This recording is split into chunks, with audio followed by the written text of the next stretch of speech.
મંદિરે સગાડ સાથે આવ્યો ભાઈ આખો કાણનો એવો કરણ તો એવો એ સંગારસા એવો સંગાવતી એવી 5 વર્ષનો દીકરો એક દિવસ એને એવા નિયમ રાખ્યા સાધુ સંત ભગત ભિખારી જમેલા વગર જમે નહીં પણ એક દિવસ ભગવાનને ત્યાં આવવાની ઈચ્છા થઈ રોકડિયા સાધુનું રૂપ લીધું અરે જ્યાં આંગળી અડાડે ત્યાં લોહી પરુના રૂવાડા માંથી ટેપકા રાખે અને રસી આયલા જાય અને કુવાને કાંઠે સગાડસા આટો મારવા ગયા હતા રગત પીત્યો સાધુ બેઠો 8 દિના ઉપવાસ બધાઈને ત્યાં સાધુને જઈને કીધું મહારાજ અમારી ઘરે જમવા આવો એ કે જમવા આવું તારામ તેવડ છે અરે આવો રૂખડિયો સાધુ તેવડની વાતો બોલે આવા તો કેટલાય ખવડાવી દીધા હાલો ને બાપુ એ કે આવું તારી ઘરવાળીને કે માથે ટોપલો લે રૂનો ટોપલો લીધો ઘરવાળીએ માથે બેહાડ્યો સંગાવતીએ આખી બજારમાં રસીના રેગાડા હેલા જાય સાધુ મહારાજને ઘરે લઈ આવી અને જમાડી બેહારી અને સરસ મજાની રસોઈ બનાવી અને મહારાજને બોલાવ્યો સંગાવતીએ શું કીધું કે હવે તમે જમજો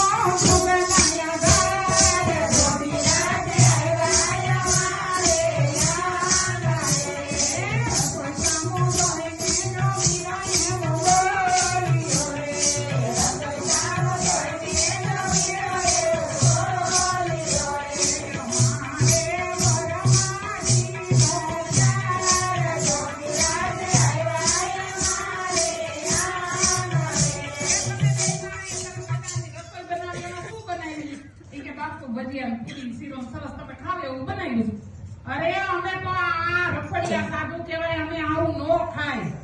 જો તમારે મારે માટે સરસ મજાનું બનાવવું હોય ને તો મટન લઈ આવીને ખવડાવો આવડી બધી ગરમની તજા ફરકાવી મટન લેવા જાય તો જગત વાતો કરે ભાઈ તમે આગળ આવો ને તોય તમારી દુનિયા વાતો કરે પાછળ આવો તો દુનિયા વાતો કરે જગત કોઈ આ દુનિયામાં જીતતો નથી એક બે બાપ દીકરો હતા એ કે પપ્પા કે બધા જગત નો જીતે આપણે બે જીત એ ક્યાંય વાંધો નહીં ઘોડું લે સરસ મજાનું ઘોડું લીધું ની ઘોડું ભાઈ નવા ગામથી આવતું થયું દીકરો બેને બાપ આયલો છે નવા ગામના માણા વાતો કરે કે સે શરમ આ ગધેડા જેવો હજી આવ જુવાન જમાન છે માથે બેઠો ને 80 વર્ષનો બાપ હેઠો આયલો જાય નહીં કે બાપુ હવે ઉમરાડા આવ્યું ત્યાં તમે બેહો હું હેઠો આયલો છે તો ઉમરાડા લોકો વાતો કરે સે શરમ 80 વર્ષનો બાપ ઘોડે બેઠો હોય જુવાન જમાન દીકરો અટકાયેલો છે ત્યાંથી આગળ આવ્યા હતા દાદરમાં તપાસ કર્યું તો દાદરમાં માણા એમ મંડ્યા કે હાલો આપણે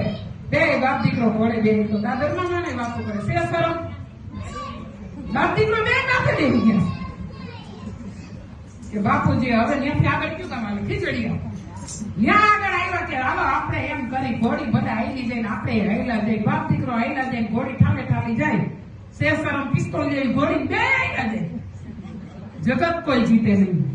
દુનિયાની અંદર આગળ આલો કોઈ ભલે પાછળ આલો કોઈ ભલે આ જેમ કહેવાય કે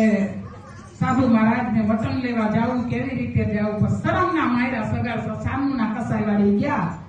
સરસ મજાની મટન લઈ આવી રસોઈ બનાવી વળી મહારાજને કીધું મહારાજ જમી ગયો